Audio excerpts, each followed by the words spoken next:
আমার কথাটা তো শুনবেন ভাই, আগের থেকে রাগ করতেছেন কেন?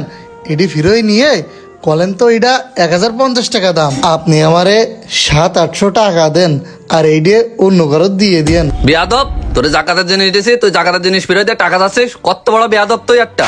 ভাই রাগ করেন না, আপনারে কিনতে জাকাতের লুঙ্গি নিয়ে আমি যাচ্ছিলাম, আমাকে ওই শালম ভাই আছে না, ওর দোকান থেকে বাকি ঝুঁকিনি।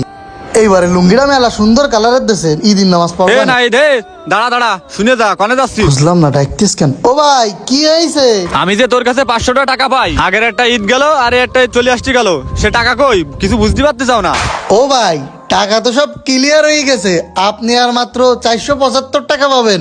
টাকা দিয়ে দিবা নেই, কাজ কাম নেই ঈদের পরে। টাকা নেই, পয়সা নেই, কাজ কাম আসছে না, তাই নতুন লুঙ্গি কয়েন থেকে নিয়ে আসি। ও ভাই এটা কিনা না তো, এইটা আমাদের ওই উত্তর পাড়ার থেকে একজন উপহার দিয়েছে। হ্যাঁ, তুই শাহরুখ খানাই পড়েছিস যে মানছি তোরা গিফট করবে না। আর শোন, তোর আমি একটা কথা করছি, চান রাত্রির আগে যদি আমার 500 টাকা না পাইছি, তাহলে তোর ঈদের দিন জানে বাবু সেনে বলে বাইন্দি থবো। ভাই 500 টাকার জন্য এইভাবে অপমান করতেছেন, আমাদের তো মান ইজ্জত আছে। মান সম্মানের কথা করছিস? তুকের মতো কিছু লোকের সারা মনিরামপুর বাজারে জুতোর মেলা পরে ঘুরালেও রাগ শোধন হবে না। ভাইরু এনদি, ভাইরু তুই।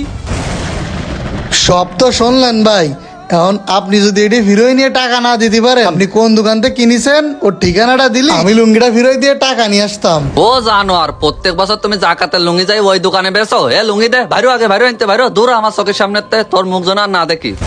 এ বক্কার, তুই কি করলি? ইসলামের বিধান তো এরকম না, জাকাত দিলি তো শুধু হবে না, টাকাটা দিলি এই ঋণটা মুক্ত হতে পারতো। এ বন্ধু, তুই কি করছিস? এই লুঙ্গি কিনে 180 টাকা করে, আমি যদি 500 টাকা দিতাম তা লস হয়ে যাইতো না? হে বক্কার, তুই জাকাত টাকা লাভ লসের কথা বলতেছিস কেন? জাকাত কি লাভ লসের জিনিস? জাকাত কি ব্যবসার জন্য? এটা আল্লাহ সন্তুষ্টির জন্য। এ বন্ধু, তুই কি করছিস? সবারই দিছি 180 টাকার লুঙ্গি, ও যদি 500 টাকা দিই তা সবার মনে কষ্ট দেওয়াই যাবেন না? বক্কার, তুই ঘুরে ফিরে একই কথা বলতেছিস। আসলে ইসলামের বিধানটা কিন্তু এরকম না। যে সকল ধনীগুলো জাকাত দে, এই শাড়ি লুঙ্গিগুলো দে, এটা কিন্তু ঠিক না। যে সমস্ত গরিব লোকেরা ঋণগ্রস্ত ব্যক্তি, তাকে যদি টাকা দেওয়া হয়, তারা কিন্তু ঋণ মুক্ত হতে পারে। এই টাকাগুলো দিয়ে তাদের পরিবারের ছোট বাচ্চাকে কাপড় চোপড় কিনতে পারে, বিভিন্ন ভাবে খরচ খরচা করতে পারে। তোর এইভাবে গরিব লোকগুলোর সাথে খারাপ ব্যবহার করা কিন্তু ঠিক হয়নি। তুমি লোক দেখানোর জন্য যদি কোটি টাকা দাও, তাও কিন্তু কোনো কাজ হবে না। আসলে বন্ধু, আমি এইভাবে ভাবিয়ে দেখিনি, এখন এতে সঠিকভাবে জাকাত দেবো।